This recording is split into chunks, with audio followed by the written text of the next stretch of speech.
Hello, everyone. Thank you so much for coming to the weekly Dharma gathering, our first of 2020. So happy New Year, everyone. My name is Alex Van Gils, and I'm one of the hosts of the weekly Dharma gathering. Tonight's session will be led by Dr. Shanté Paradigm Smalls and is titled Decolonizing Dharma, Relating with Ancestors, Kinship, and Lineage. Shanté will lead us through a guided meditation, a Dharma talk, and we'll close with some question and answer discussion. Tonight's session will be recorded, so if you'd prefer not to be seen, please make sure that your camera feature is off. It's in the lower left-hand corner of your screen. And please note that you will be recorded when asking a question. Also, if you have a question come up during the guided instruction or the talk, please feel free to enter it into the chat box at any time, and the teacher will be able to address it during the discussion period. You can also find the chat box on the lower part of your screen. The recording of tonight's gathering will be accessible within 48 hours in your Vimeo Weekly Dharma Gathering account in your purchase products, and we'll send you an email when it's up. So Dr. Shanté Paradigm Smalls is a student, practitioner, and teacher in the Tantric or Vajrayana Buddhist tradition. Shanté began studying and practicing Buddhism at age 17 and has practiced in Zen, Soka Gakkai International, Shambhala, and Bhumi Sparsha communities. Shanté trained from 2009 to 2015 as a teacher and was authorized to teach meditation and Buddha Dharma in 2015. Shanté is focused on the healing impact of meditation in Black and Indigenous communities, people of color communities, LGBTQ+ communities, and incarcerated and recovery communities. Shanté is a teacher on the Liberate app and teaches regularly on the weekly Dharma gathering online, which they co-founded and curate. So thank you all so much for joining us. And without further ado, I'll pass to Shanté. Thank you so much, Alex. And thank you, everyone who's joining us live, and also for those of you who will join us later,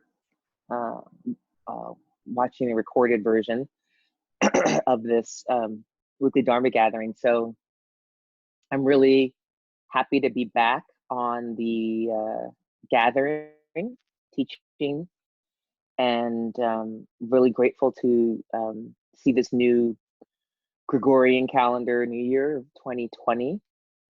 And of course, to be able to share with you a little bit what I've been thinking. So I wanted, before we practice meditation together, I wanted to just say a little bit about the inspiration for this title and this talk, particularly the first part, the Decolonizing Dharma. So last year I was talking to one of my teachers, meditation teachers, Lama Rod Owens, and we were talking about meditation and teaching Dharma, and sort of how precious that is, and also how important it is to know what message I really want to convey. And I really had spent a number of months in contemplation and practice and conversation with various people. And I really started thinking about my relationship to my Dharma practice and Western Dharma, full stop. And one of the things that really started to rise for me is thinking about the relationship between the way that I and others have received Dharma in the West and the rest of Western history hegemony, and how those things can't be separated. And so I really started thinking that about in 2020, everything I teach will be framed around decolonization, decolonizing the Dharma. And so tonight, I want to talk about that in relationship to the connection that is vital for all of us to have with ancestry, lineage, and kinship.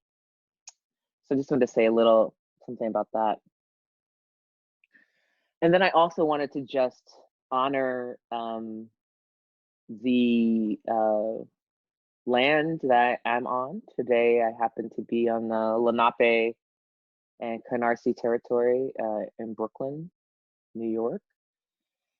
And they're part of this acknowledgement is not just to say I'm on this land, but to say that you know, I'm inhabiting this land as a person stolen from my own land and brought here, a stolen person living on stolen land. As I heard someone say, being the most part of the largest human trafficking in history, and a descendant of people who were trafficked and then brought to a land that was colonized and settled and stolen and unceded. And for my own part of what I've been doing in relationship to that is there is something in New York City, the Greater Lenape Territory, called the Manhattan Project, which is about donating the symbolic $24 that we're told that the indigenous tribes gave to the Dutch, but they never really sold.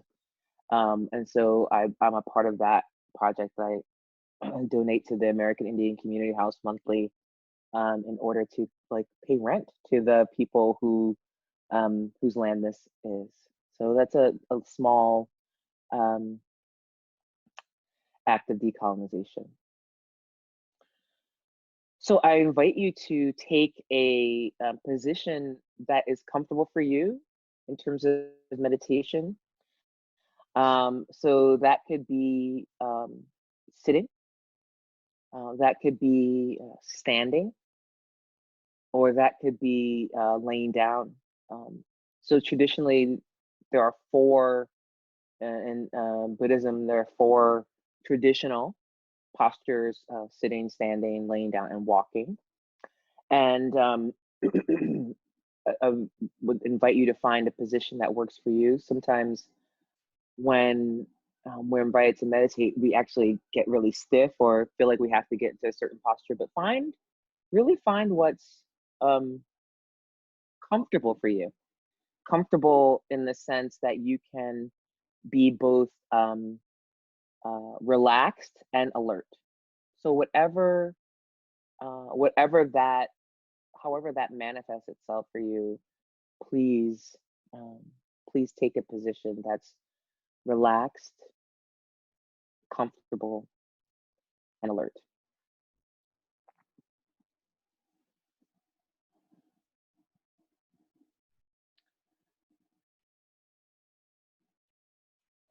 One of the first practices of decolonizing our Dharma is to really develop a holistic relationship between our body and our mind. And in the West, whether we're, you know, genealogically from the West, or we were brought to the West, or we were raised in the West, part of the West's philosophy is that there's a split between body and mind, and that split is quite violent. From the point of view of meditation, we need all of our relative self, our body and our mind, our emotions, our feelings, in order to wake up.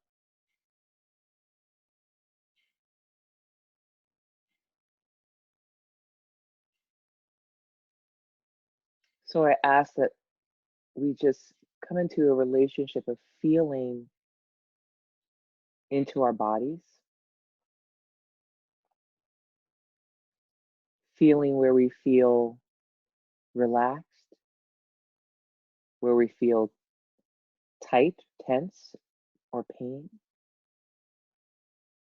where we feel nothing at all.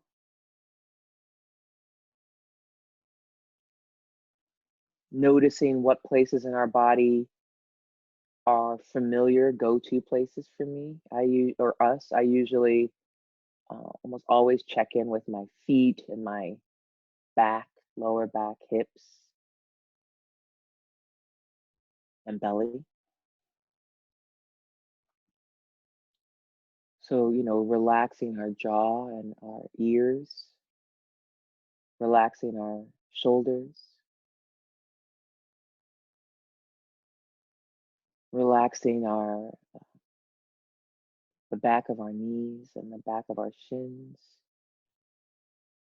relaxing our belly.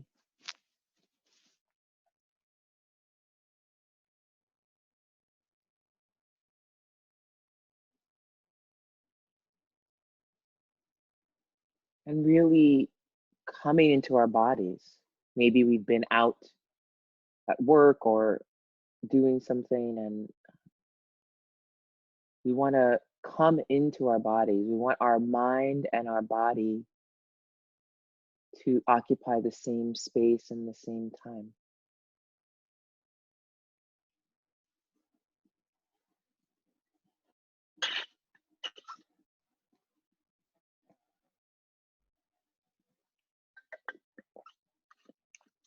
And we don't have to worry about our thoughts or our feelings or our physical sensations. We can allow those to arise as they arise, abide as they abide, and dissolve as they dissolve. And one of the easiest ways to experience feeling is to feel the breath moving in and out of the body, and not to focus on the breath as if the breath isn't part of the body, but to feel the breath moving.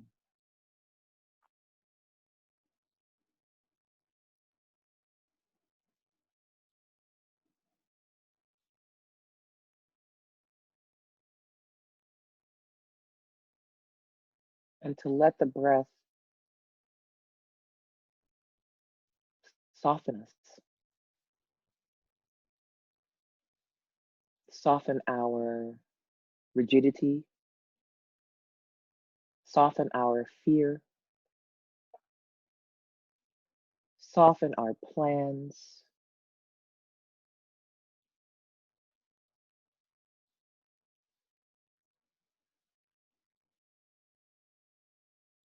soften our perceptions.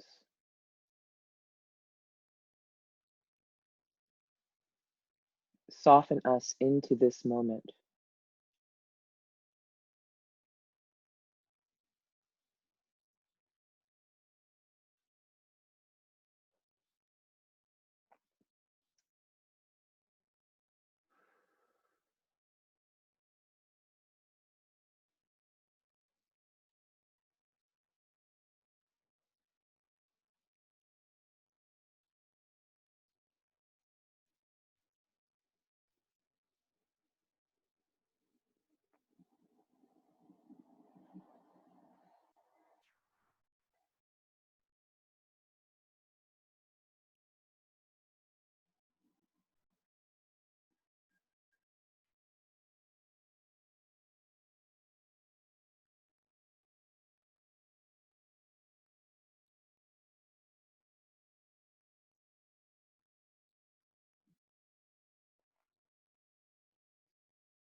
And I now ask you to bring to mind someone or something. This person can be alive or can have passed on to another realm, or this thing could be another being, not a human, or it could be something, an object that was of value to you, helped you. something or someone or some being that taught you or cared for you, or you learned from them intimately or from a distance. You learned from a book, you learned from a movie or television show, or you learned in a classroom, or you learned from a relative, or you learned from watching plants, or you learned from observing birds, or you learned from a relative or a friend. Whatever or whoever the situation is, just bring that person who's cared for you and taught you something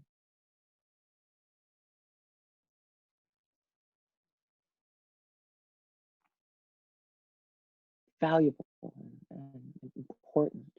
Bring that to mind.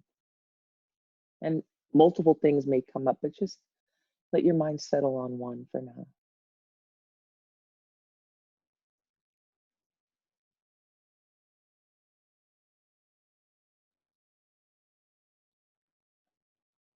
And just visualize that being or that object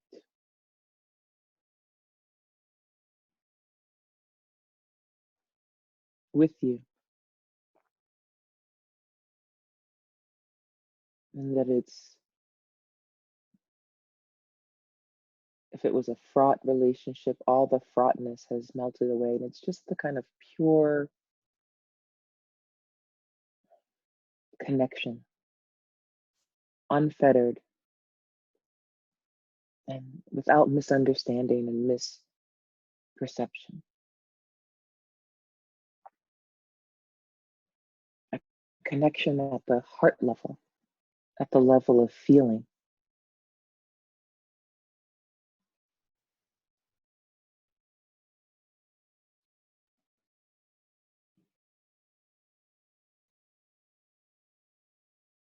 And whatever needs to be communicated, let that happen.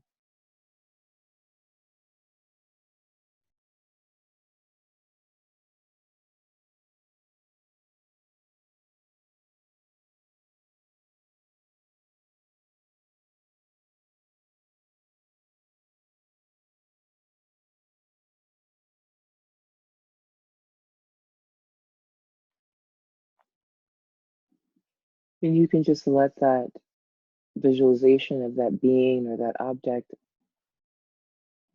melt into space,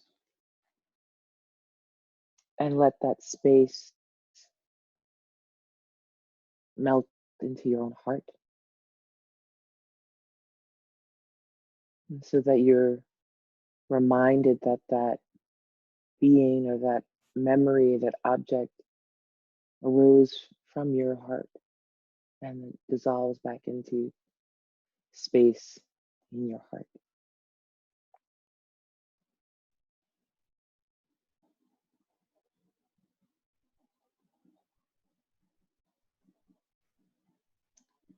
And again, coming back to the feeling of the body breathing.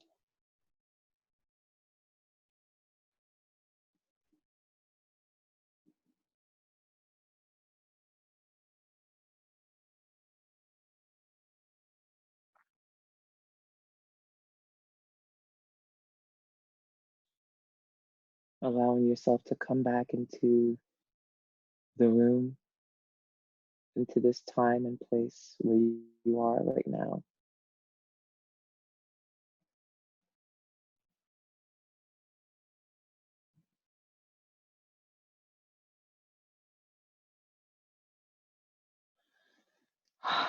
Okay. So thank you again, all, for being here.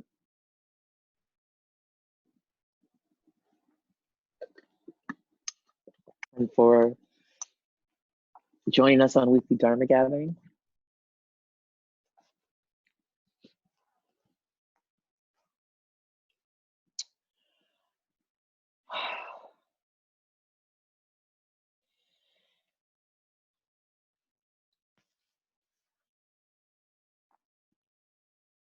I want to first say that I have some of my ancestors with me. So behind me is a photo that was, I think, um, encountered either in 2019 or 2018. I believe it was 2019 of in the Library of Congress records, and it's a photo of Rosa Parks doing yoga well after the Montgomery bus boycott.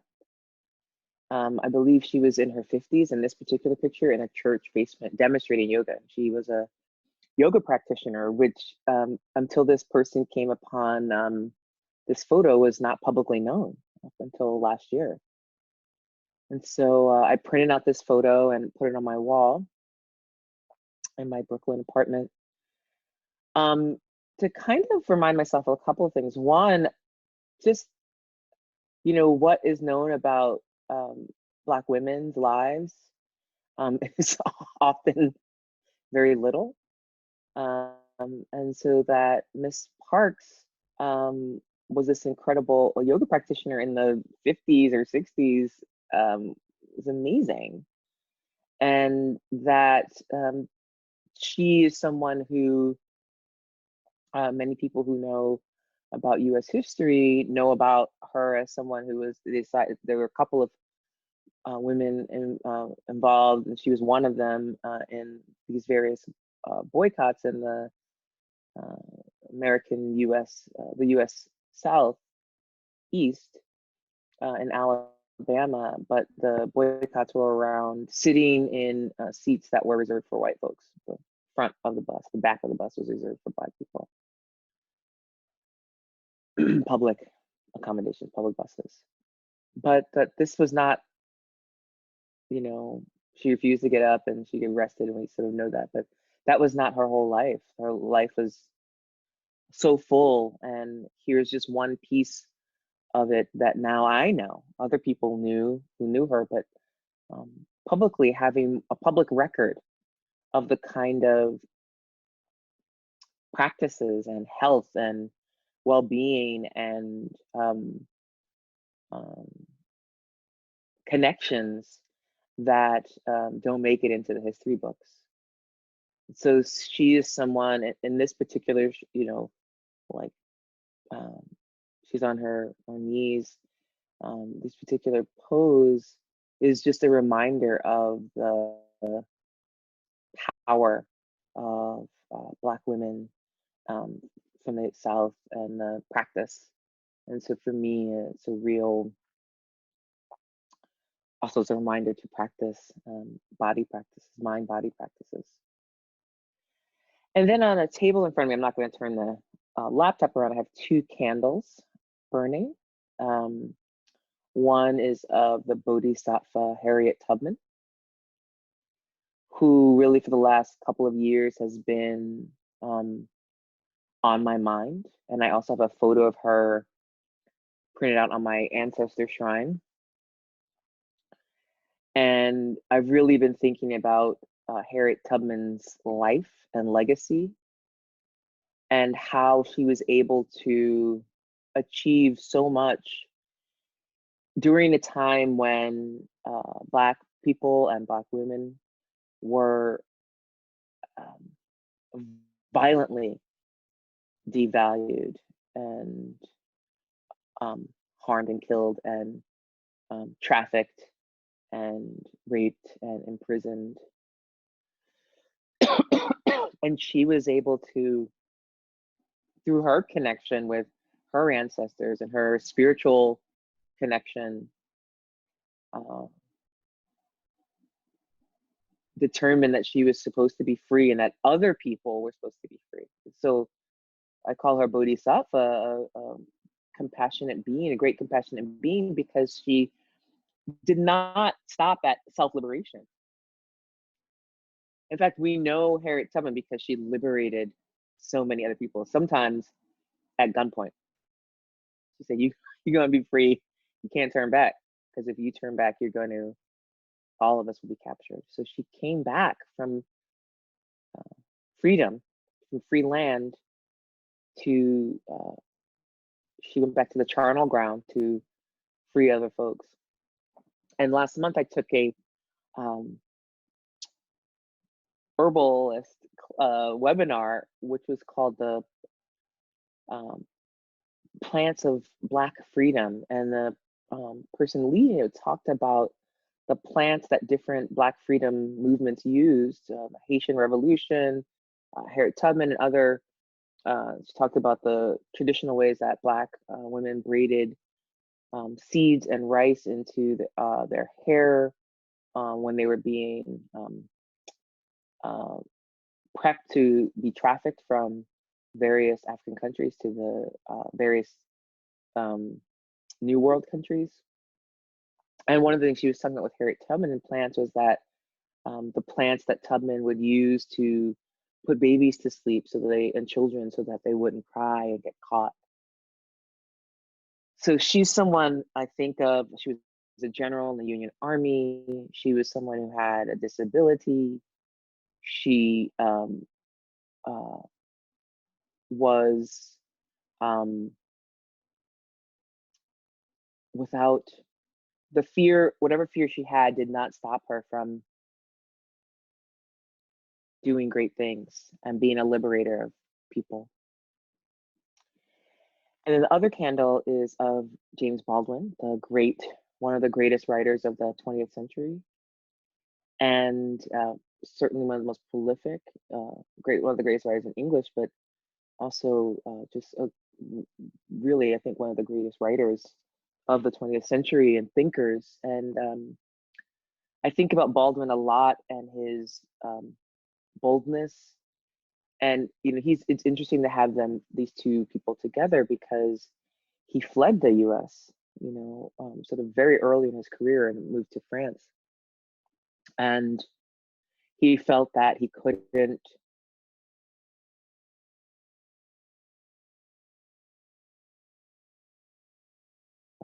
boldness in his writing and his willingness to say the things that other people wouldn't be said, his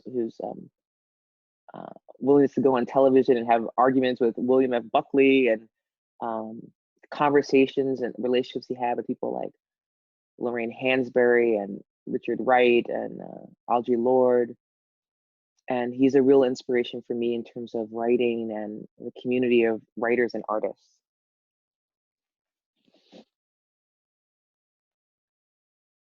So what does this have to do with Dharma? And what does this have to do with practice and meditation?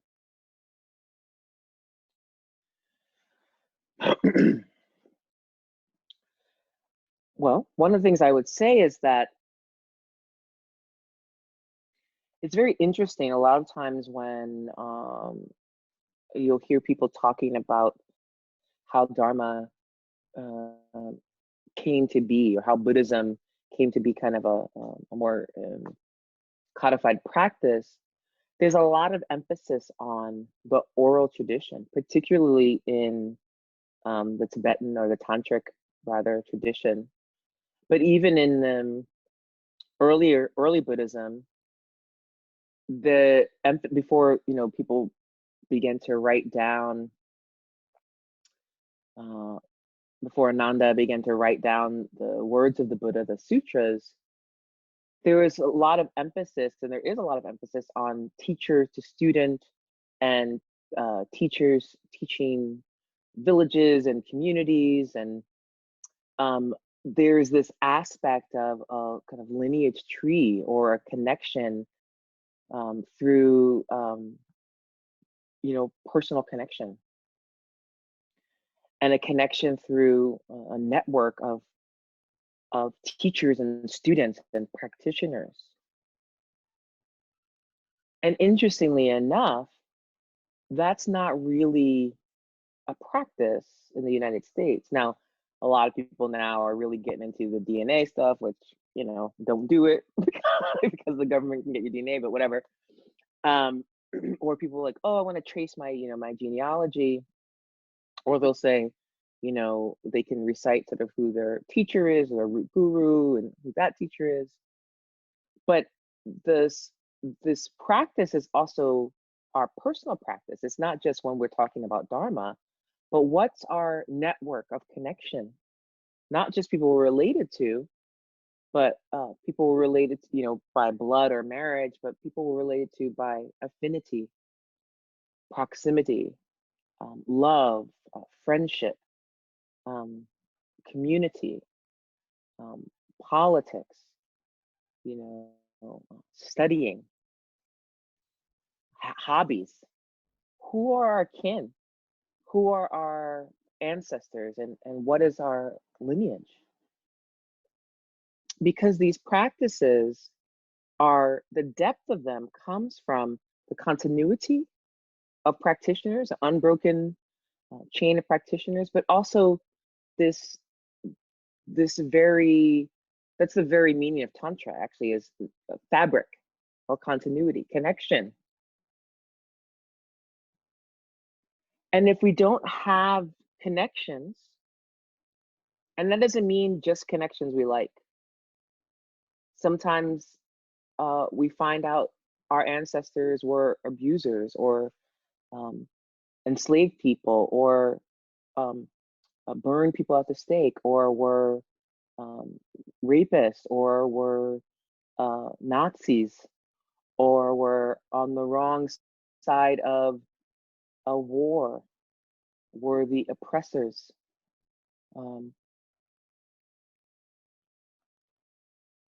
And we don't want to look. I think about one of my recent ancestors, my maternal grandfather, who was not a nice guy. And that's, that's, I'm being very, very polite. He was a cruel man in many ways, and quite violent. And I remember when he died in 2000, 2001, I couldn't bring myself to be sad. I was relieved. I was relieved because my mother was free of him. Someone who had really tormented her whole life, and he had also tormented us, me and my siblings.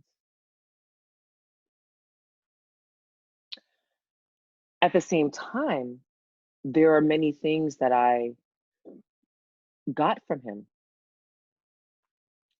And there are things I still am trying to find out about him and his family. And it doesn't mean that those things don't erase each other. I try to hold them, holding this person who I come from. And my mother came from. And he's part of my ancestral tree. And sometimes I feel in the Western Dharmic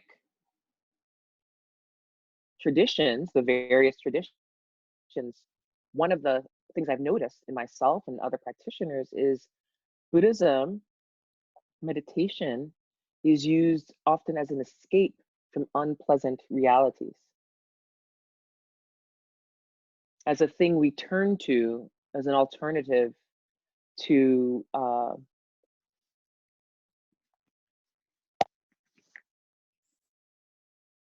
or religions or histories that were, we were born into.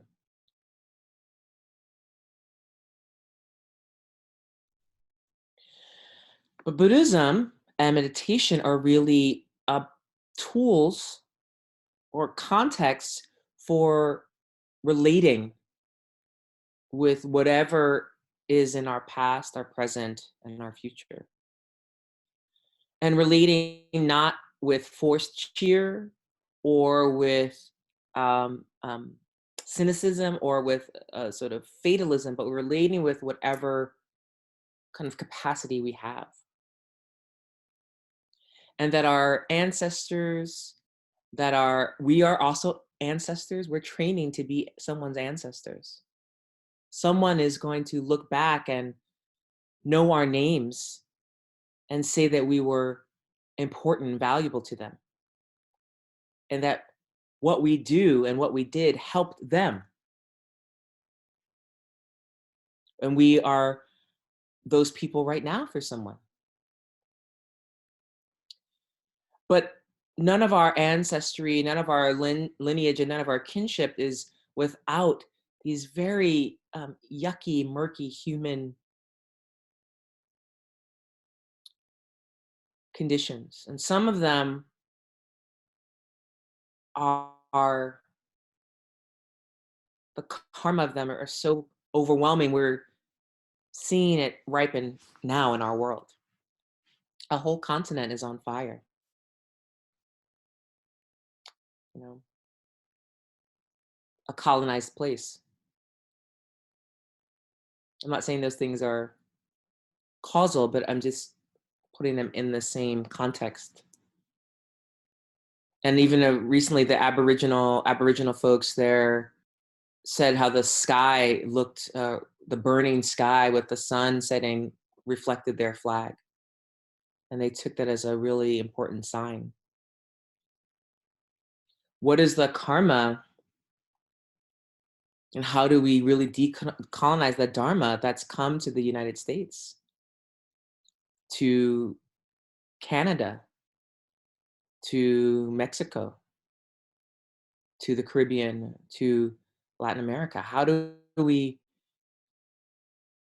even begin to acknowledge that we have a colonized Dharma? What do I mean when I say colonization? Well, colonization is, it can be um, taking people's land, but it can also, coming and moving to another land and taking their resources and setting up shop, putting, either moving there or having outposts and controlling people, oppressing the indigenous population, or whatever it is. This has been done all over the world for a very long time. Or it can also be colonizing practices, taking people's practices, taking them out of context, not honoring them, and the violence that occurs on us as well as the people that we take those from. Charging a lot of money. There was a funny story a couple of years ago in New York where a young white woman had decided she had discovered a sandwich that's an old school New York sandwich called chopped cheese. So you can get it at any bodega for like $4 or whatever. And she like brought it downtown and was like, and it, you can make this and then $15 something. And this funny kid got online and made this really funny rebuttal and talked about Columbusing, how, white folks were Columbusing the chopped cheese, colonizing things they had discovered. And in the Dharma, what's really interesting with how the Dharma came to the West is that it came through, of course, people like Suzuki Roshi, who's Japanese, and Chogyam Trungpa Rinpoche, who was Tibetan, and various Indian teachers who brought yogic practices.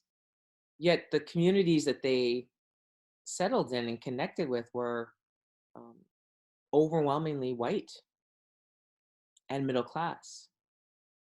And so that first round of teachers who came from Southeast Asia and Central Asia, Western Asia, East Asia, connected with the colonizers of this place.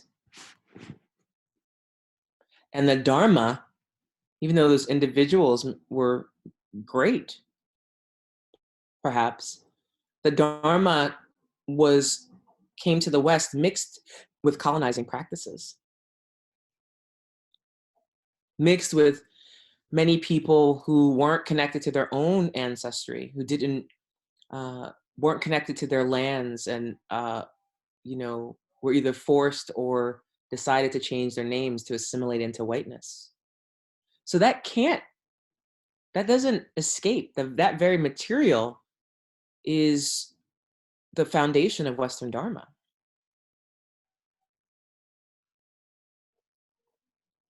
That doesn't mean it's bad, but it means it's colonized.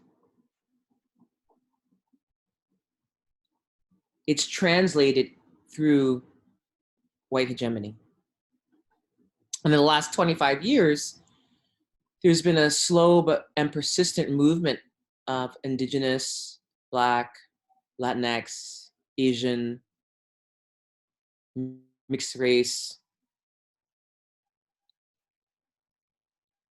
Dharma teachers, Dharma books, Dharma practices. And I really have to say that those practices have a different feel. Those books have a different feel. Those teachers have a different feel. In part because many of them are connected already to the ancestors. I grew up in a very religious Christian home, but Black Christianity is very interesting because it was always riddled with African indigenous practices, practices of being possessed by the Holy Spirit, or talking about we've been here before, or all kinds of things that were not the same as friends of mine who were also Christians, even evangelical Christians. So I started thinking about ancestry very young, and I had an altar from a very young age. Maybe I was 12 or 13. I made my first altar. And so I've always been interested in these connections to both the people who have passed on, have come before me, and the people I'm connected to laterally, and the people who I'm connected to going forward. I'd like to just read something from one of my favorite books called Ocha Dharma. And it's about the relationship between Lukumi, which is an African-based tradition, and Tantric Buddhist practice. And it's by a woman named Cheryl Petty.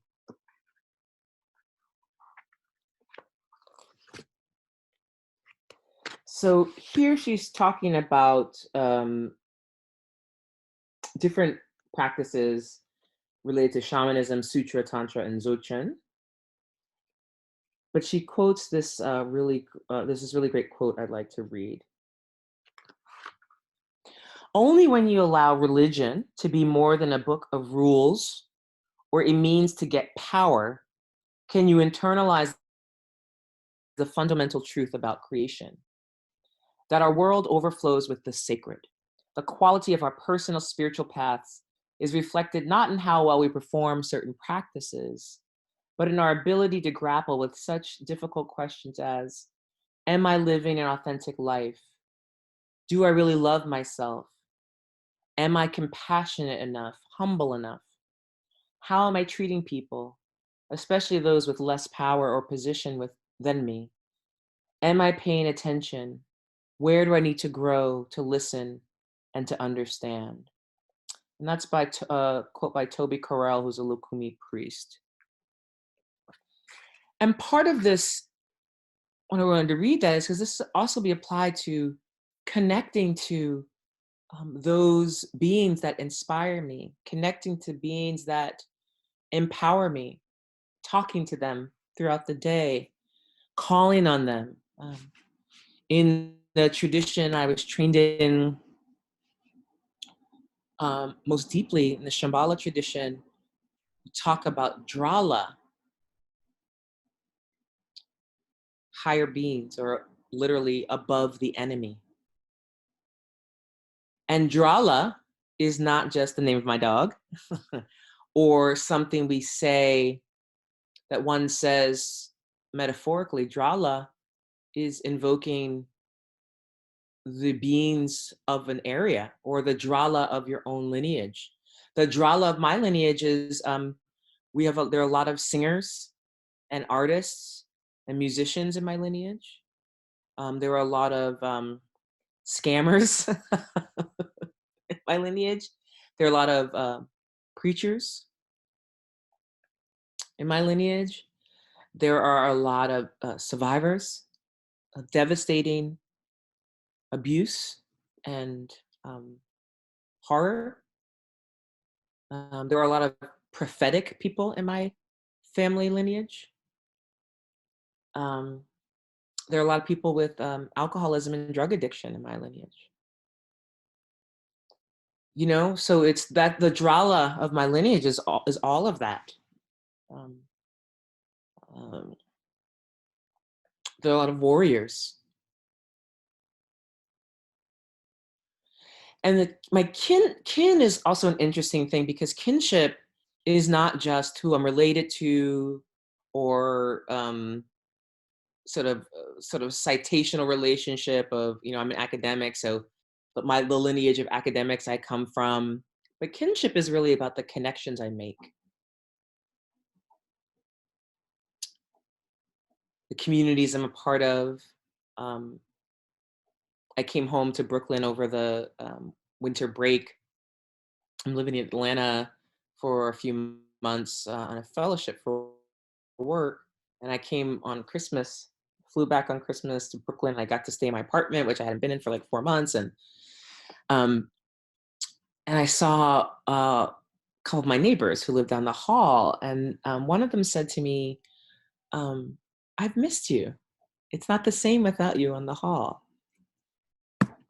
It was really sweet. You know, we've had a number of conversations, and we get each other's packages, and we were talking, and she came into my apartment, we were talking, and I said, you know, when I come back, I want to have you over for tea because I want to get to know you better. And she said, I want to get to know you better too. Kinship, connection. I really have that with people in my neighborhood. I feel very, very lucky. A lot of friends in my neighborhood, and friendly strangers, neighbors. And so the kinship aspect of this is also really important to practice in terms of Sangha. Who are our kin with whom we practice? You know? There's no, well, I won't say that, but I think it is very difficult in this period of time, in this region of the world, to wake up alone. And there's no reason to do that. Even the people who go and stay in caves for 12 years have bugs and animals and people who bring them food, and rocks and grass and plants. So there's no waking up alone. The phenomenal world is all around us, but Sangha, kinship, let's say, is another way for us to wake up through our relationships with others, through our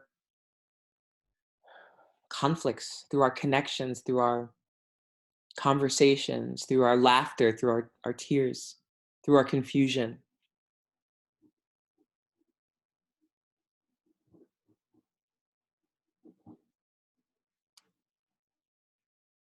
How are we disconnected from our lineages and from our ancestors?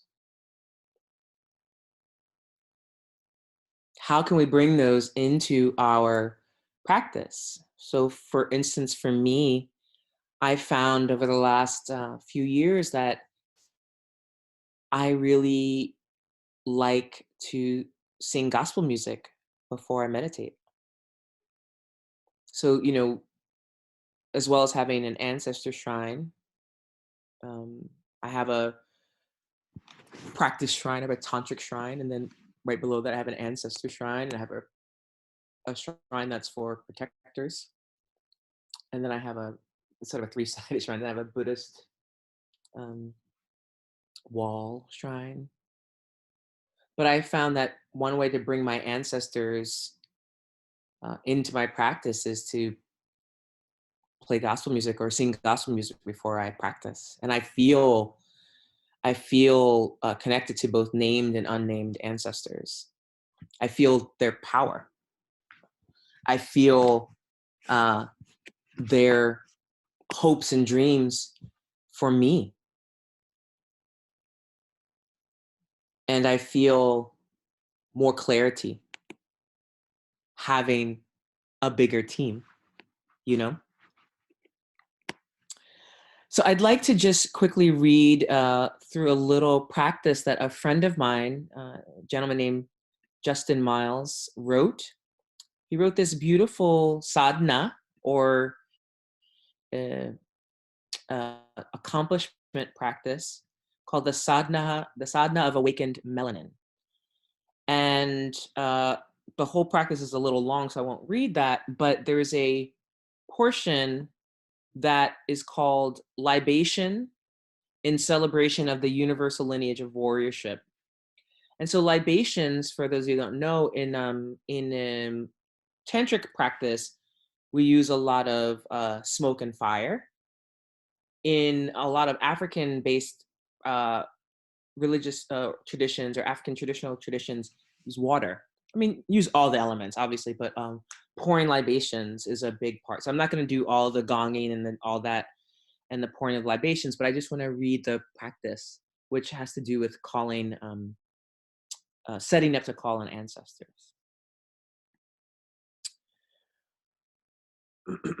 And there's drumming too, but just imagine drumming and gonging and water.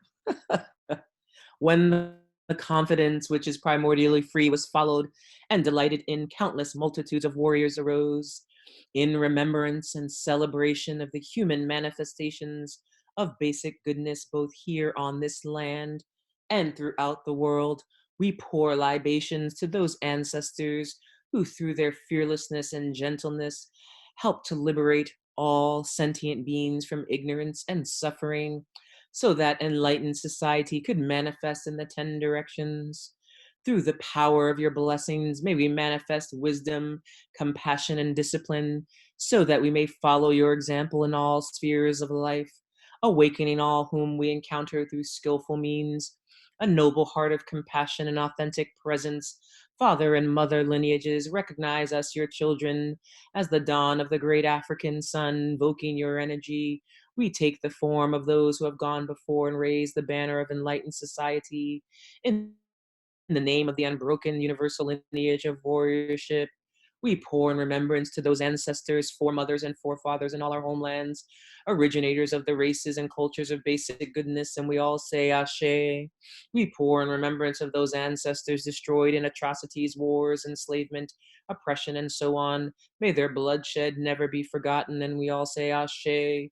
We pour in remembrance to those ancestors of this land on which we reside, the native, enslaved, and migrant caretakers and warriors of this place, and we all say Ashe. We pour in remembrance of those ancestors, our heroes and sheroes, whose influence in our lives planted the seeds of courage, compassion, and wisdom, the bodhisattva warrior's path of aspiring and entering.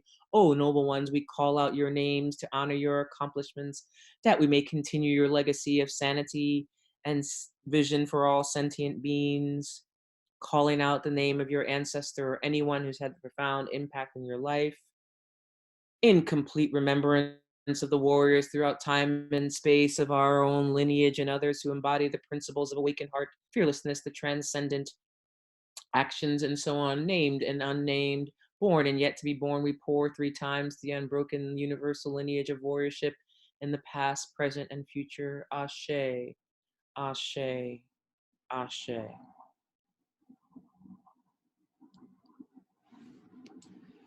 So the last thing I'd like to say about this before open for questions is that, you know, connecting with our ancestors, with our lineage, and with our kinship is also one of the most, you know, anti-colonial things we can do, and also really anti-capitalist, because it rejects this idea of rugged individualism. It rejects this idea that asking for help and seeking connection means weakness or failure. It actually is the converse. It means strength and not forgetting. It reminds us of the importance of ritual, and that everything can be a ritual. From, I mean, we all do ritual. whether it's our coffee or tea in the morning, or our nightly ablutions, or the way we go to work, or um, television, or the sports we participate in, or whatever it is. How you get, I have a whole thing I do to like get ready to write, or how we clean our living situations, how we prepare our meals. Everything is ritual. It doesn't have to be expensive or public.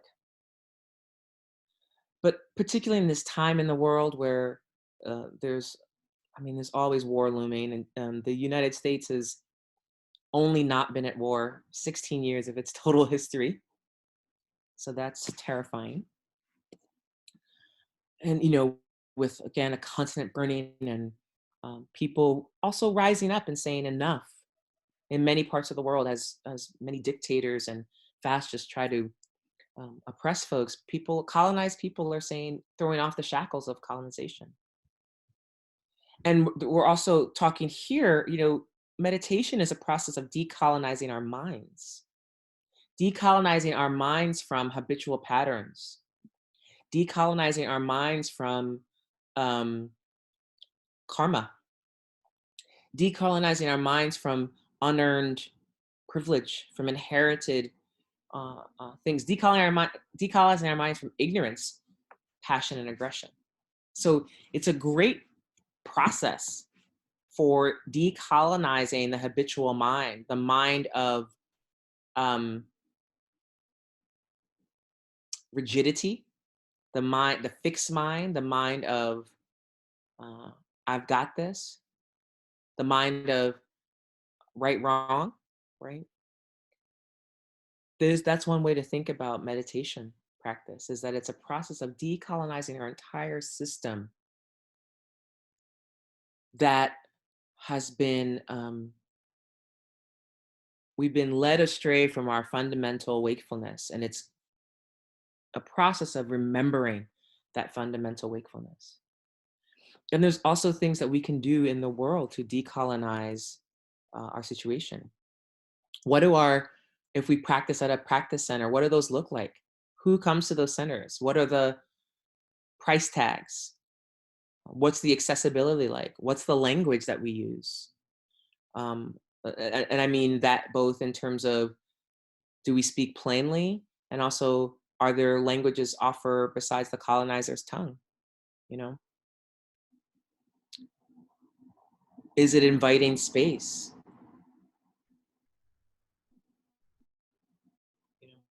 Who is there transparency? You can decolonize organizations. I think about this in terms of where I work and the work it's so hard to decolonize an academic institution. And I have to remind myself sometimes that I work behind enemy lines, right? The institutions are not invested in decolonization, but there are many of us there who are.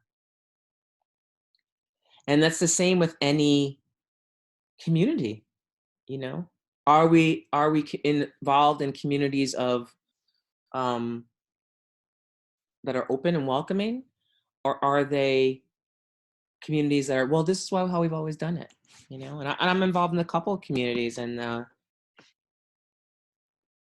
it's work to decolonize space and decolonize practice. The practices themselves that, as a tantric practitioner, are colonized and codified in the terms of that when they were brought into the monastic community, they went from being emergent to being codified in monasticism. And so there's a colonization process there.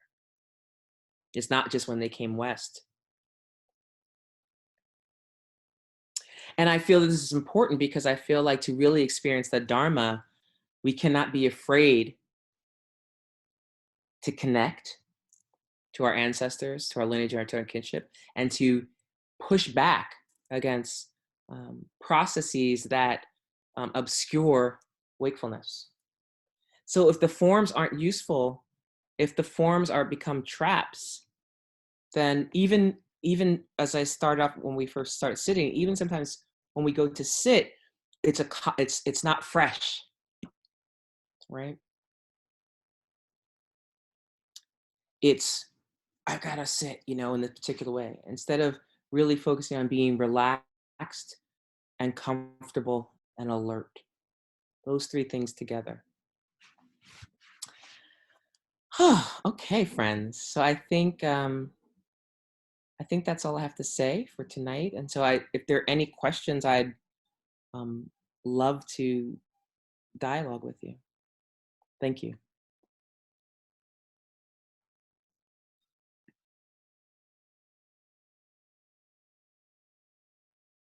Thank you so much, Shanté. And yes, it would be a great moment if anyone has a question or something they'd like to share. You can turn off your mute in the lower left-hand corner of the screen and turn on your video if you like. Come onto the screen and we'll pin your video. You can also write the question into the chat box and we'll be able to read it out.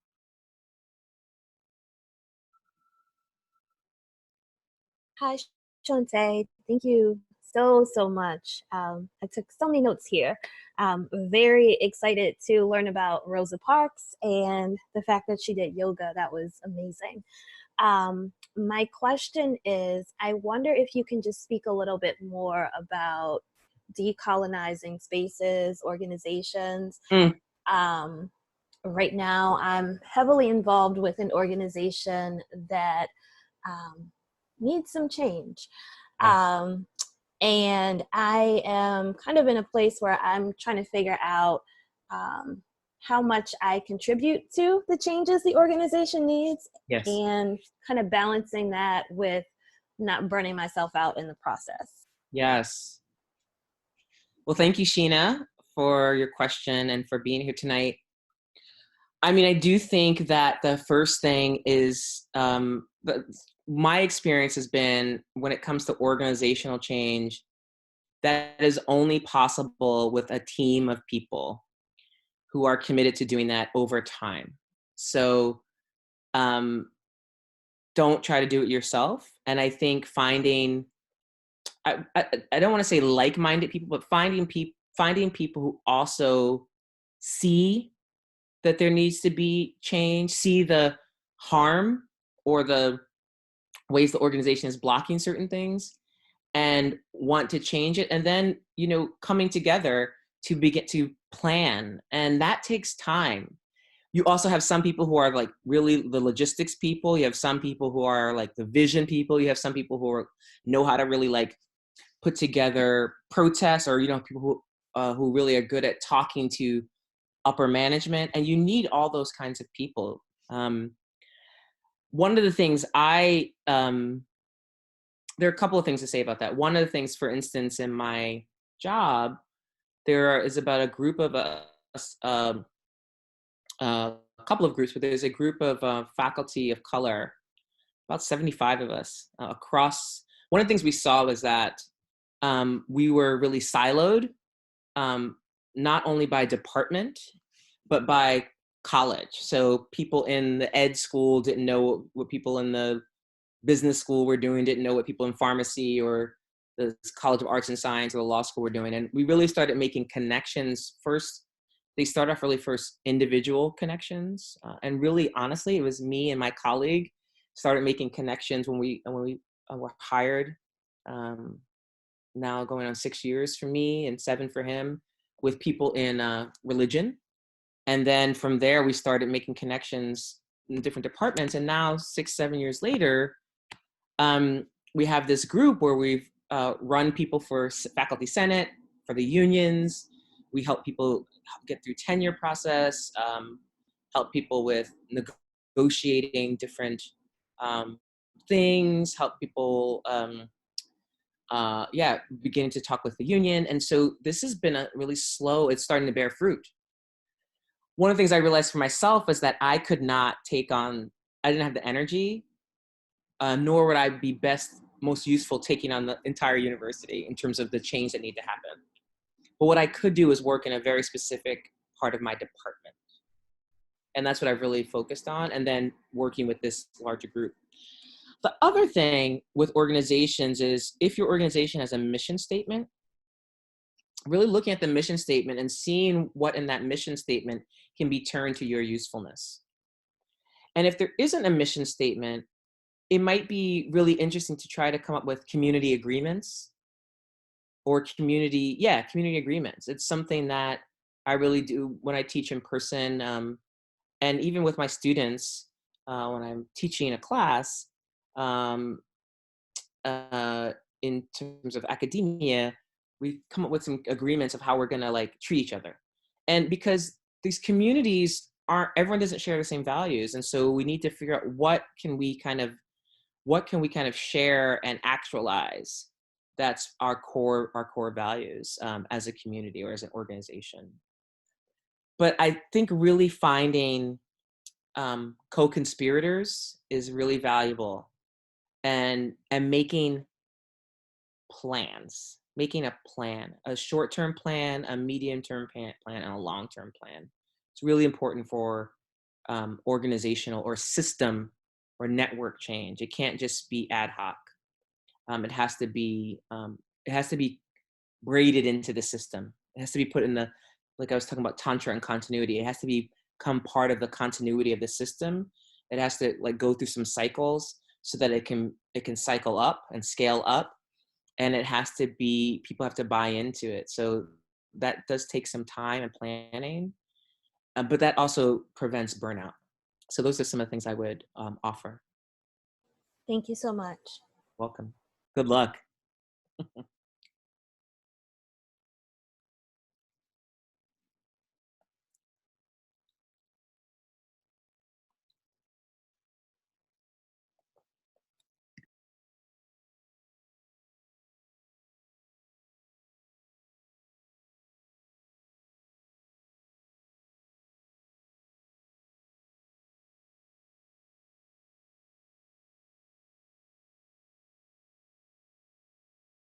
Hi, Shanté.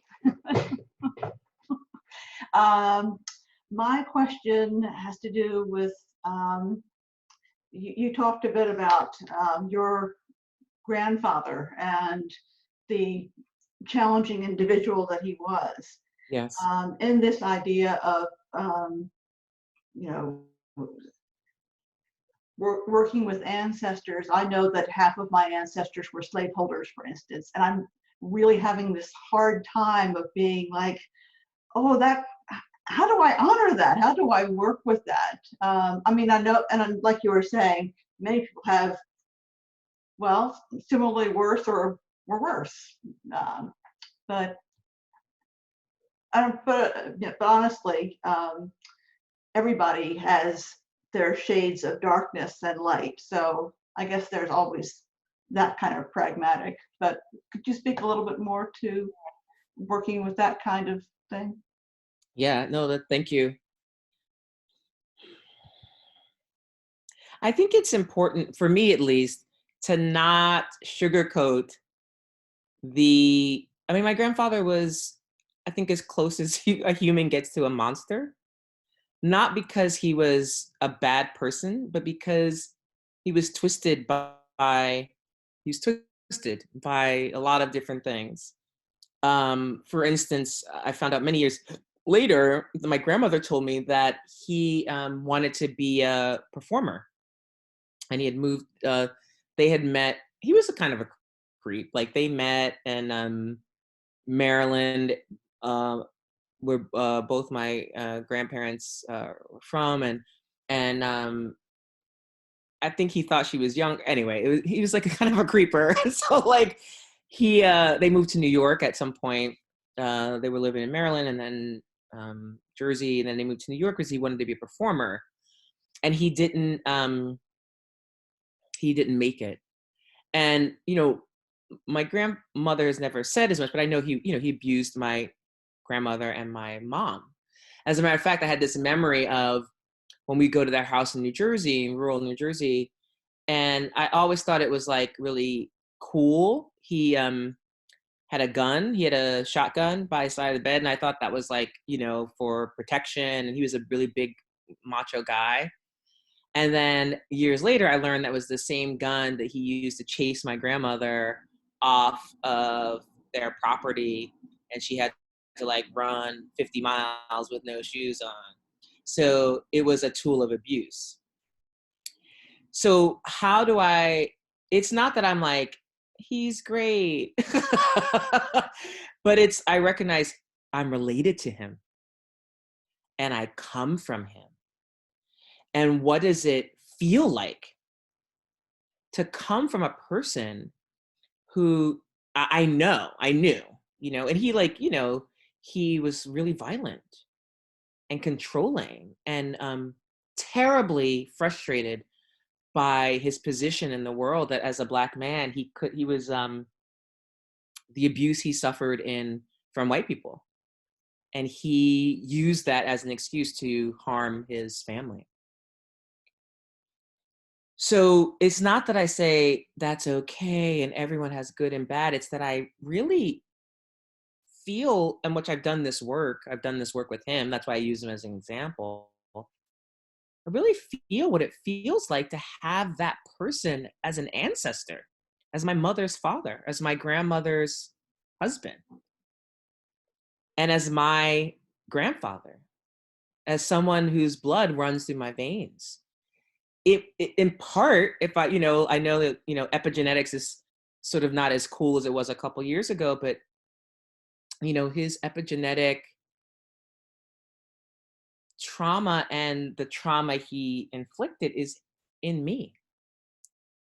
And it doesn't mean that I have to be undone by that, but I have to acknowledge that in order to work with it, that's part of my history. Now, in terms of something like enslavement and people who were slavers and human traffickers, I often say that if I, as a Black person, remember or recall on some level the kind of, even if it's on a genetic or very unconscious level, the feeling of being enslaved, and I have maybe memories or flashbacks, and there's certainly patterns within various Black communities that come from our hundreds of years of enslavement, then of course people who are descendants of slave owners are going to remember owning us. And it's the not working with that unconscious memory or genetic memory or fact of familiar reality that in fact perpetuates the false helplessness that white folks have.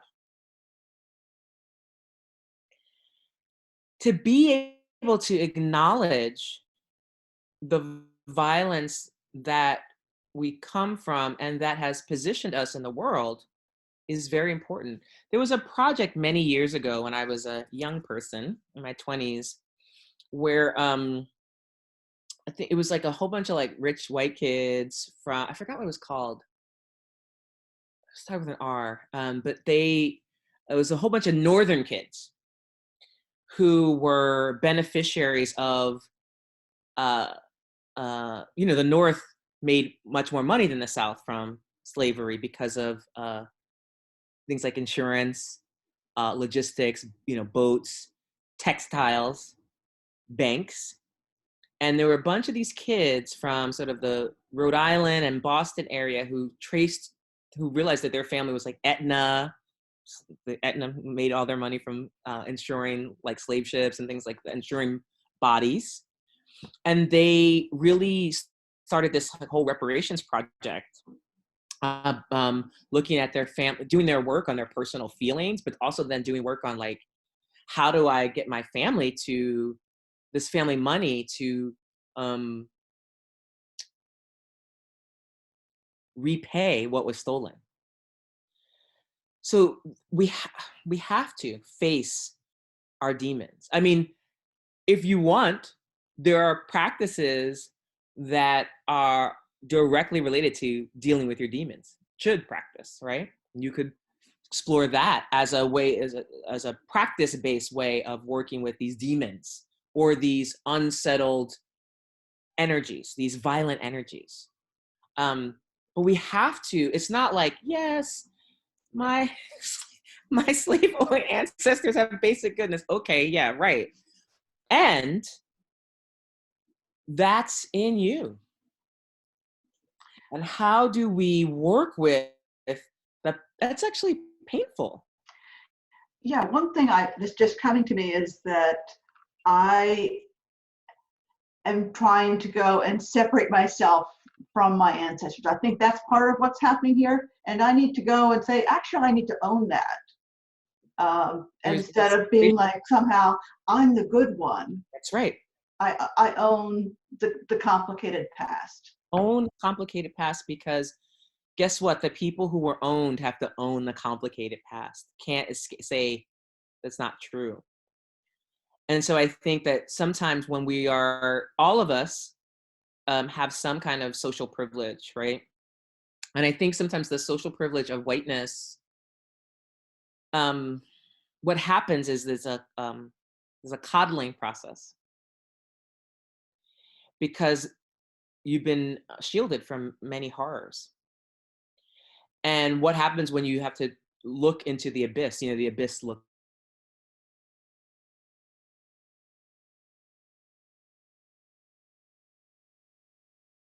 Oops, sorry, I muted. We have to look into the abyss because the abyss looks back, right? So part of the social, sometimes depending on the social positions we occupy, we can live in ignorance for a long time. We cannot know how to improvise because we've never had to improvise because we're the norm, right? It's like, I've been really thinking a lot about access, like physical access, and how, you know, for instance, being back in New York City and definitely living in Atlanta, I'm like, these spaces aren't accessible at all. Like this is, you know, and how places are built with certain bodies in mind. And that actually literally shapes our reality. And what happens when we begin to use our social position to ask for different realities, for more access? Not that more access doesn't mean less access for me, it means more access, you know?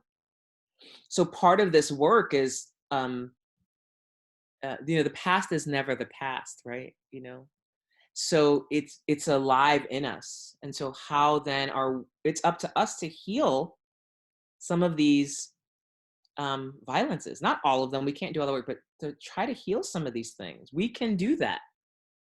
That's part of your karma, is to be a healing force in your family lineage. I know that's part of my karma.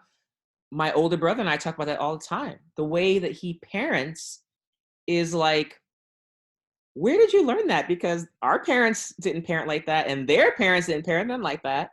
But the way he parents with his wife is like really beautiful. And it's actually healing for me to see and experience, and to experience my nephews and niece, the way that they are in the world is like, when I was their age, I was a fucking lunatic, and they're like pure, you know, they're so innocent. Even my 20-year-old nephew was like, you know, I had seen it all by 20, you know what I mean? I like, you know, and he is not.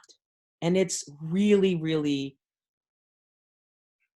there was a healing that happened, you know? And so the result of that is like, just these kids who are so confident and so in love with their parents. You know, they have you know, they're human beings, they have their stuff, but they're so loving, and they're so connected to each other.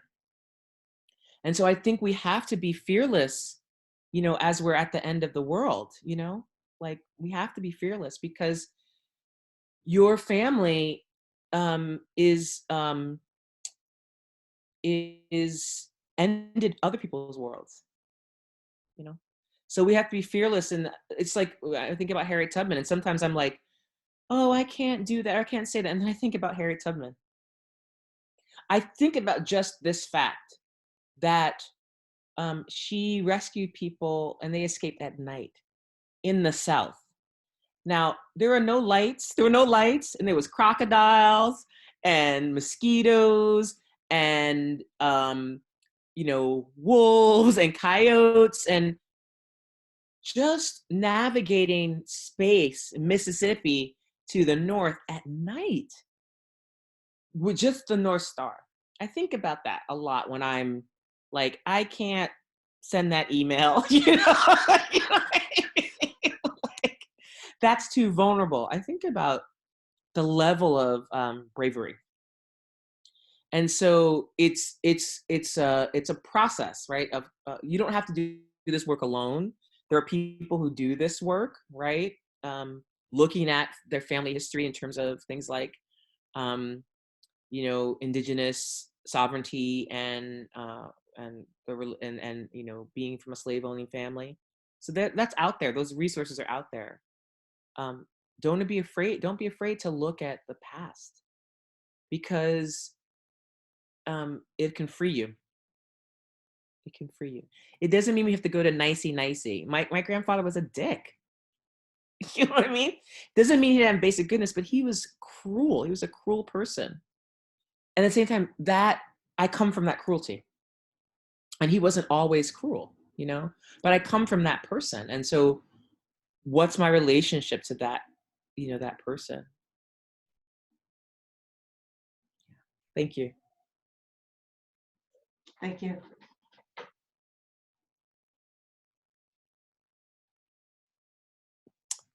I think we have time for one more if anyone's so inclined. Is that right, Alex?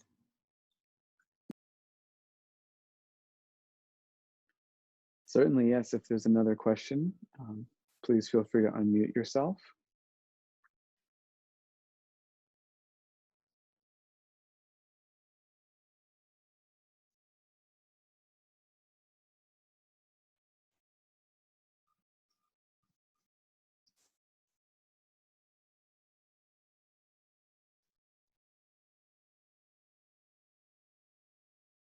You can also call it a night.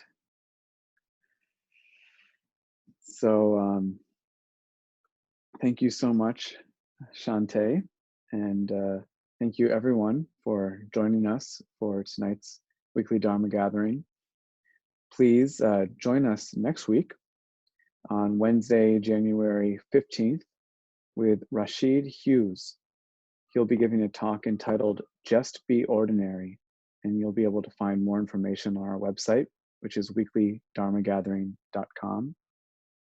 And make sure to follow us on Instagram at Weekly Dharma and on Facebook at Weekly Dharma Gathering.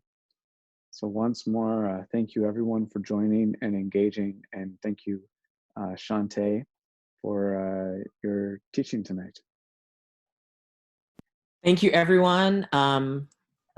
Also, feel free to follow me on Instagram, Shanté Paradigm, and also I think it's the same on Facebook. And I also have a mailing list that you can sign up on if you go to my Instagram. In the bio is a link. And yeah, let's fuck shit up, y'all. Like with compassion and tender hearts. Let's shake the tree. It's really it's time. So thank you all, and be well.